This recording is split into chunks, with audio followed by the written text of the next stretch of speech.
This is Optimal Finance Daily, episode 1863. The 6 Crucial Questions to Answer Before You Retire, Part 1, by Darrow Kirkpatrick of CanIRetireYet.com.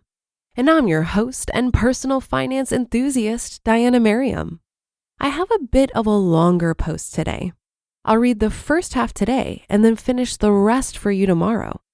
So let's dive into the first half and start optimizing your life. The 6 Crucial Questions to Answer Before You Retire, Part 1, by Darrow Kirkpatrick of CanIRetireYet.com. Readers and friends often ask me about the retirement decision-making process. How do you prepare a year out, 6 months out, 3 months out?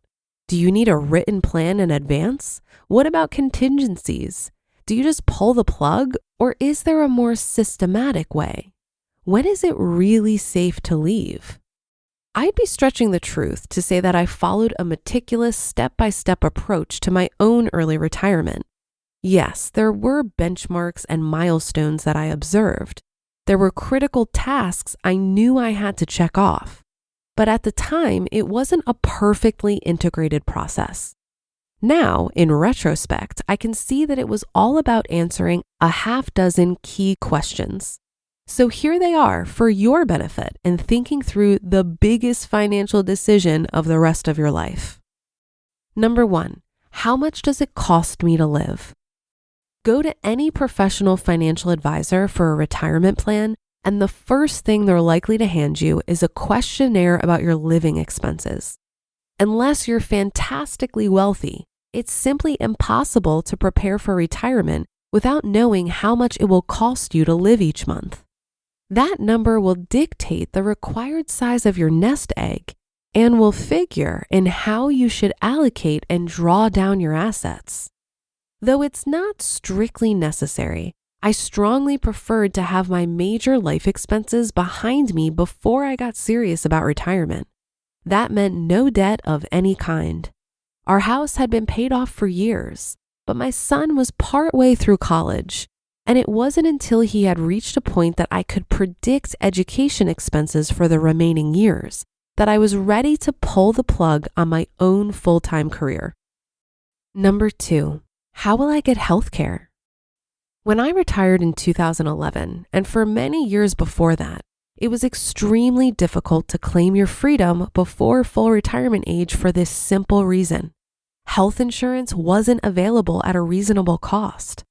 Unless you were one of the fortunate few who had worked for the government or a very large corporation, retiree health benefits were non-existent.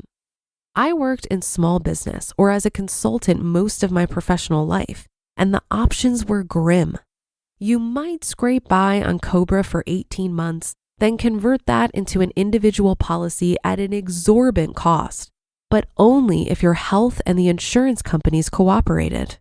Fortunately, my wife had retirement healthcare benefits through her public school teacher position. Now, Obamacare has changed the landscape for healthcare, both pre- and post-retirement, but it has not perfectly simplified your choices, nor made them affordable in all cases. You'd still be well advised to explore and confirm your healthcare options carefully before burning any bridges behind you on the way to retirement.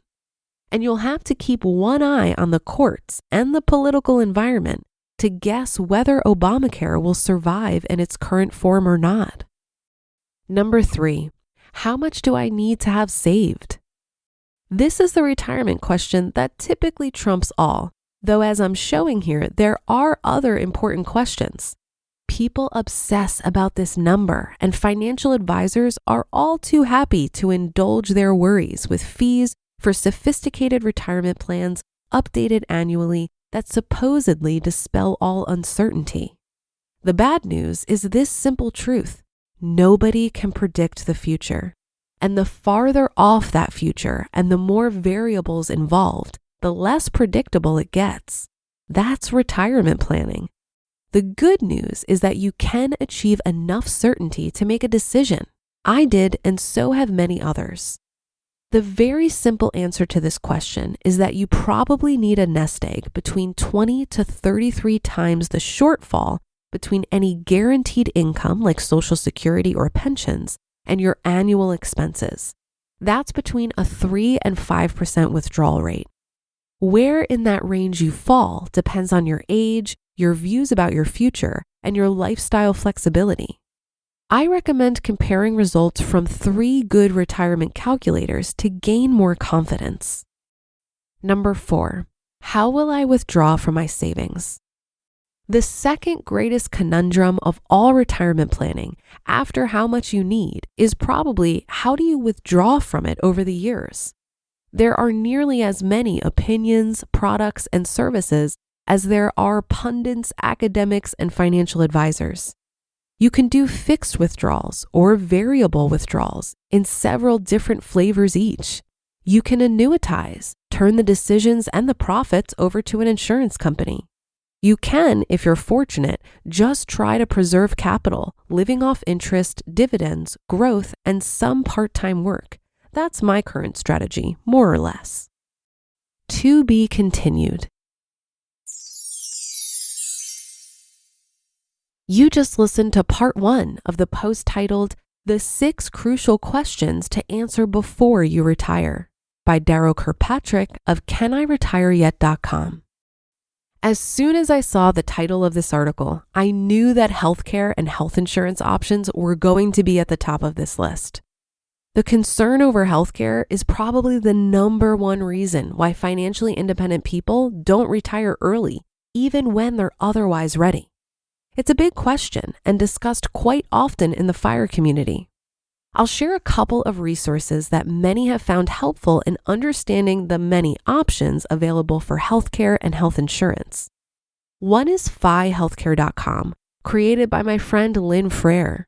Lynn is a nurse who recognized that the biggest barrier for her family was figuring out healthcare options for earlier retirement. She spent 3 years creating a database of all the options, taking notes on the considerations for each one. This was the starting point for FiHealthcare.com, which is now a free crowdsourced website outlining insurance options and their pros and cons. The options are always changing and can be confusing to navigate, so the crowdsourced nature of this site means that it's constantly being updated. There's also a Facebook group called Harnessing Healthcare, where members help each other navigate this complex topic. While obtaining health insurance at a reasonable cost is certainly a concern, what do we do when we're faced with a medical bill, even when we have insurance? Did you know that medical billing fraud is an $80 billion problem? Healthcare is the only thing we pay for where we have no idea how much it could cost before we get the bill. But it is possible for us to be better consumers of healthcare. There was an incredible speech at the Economy Conference last year, which is an event I produce, about what to do when you get a medical bill. The speech was from Angel Salucci, who investigates medical billing fraud and abuse, and she's found from 20 years of data that 93% of medical bills may contain errors and/or blatant fraud. Always request an itemized bill and make sure you understand and agree to everything before you pay anything. There are 4 main types of common errors to look out for on medical bills. And if you'd like to learn more about this, check out Angel's speech on the Economy Conference YouTube channel. Well, that should do it for today. Have a happy rest of your day and a great weekend. And I'll see you tomorrow, where we'll finish up this post and where your optimal life awaits.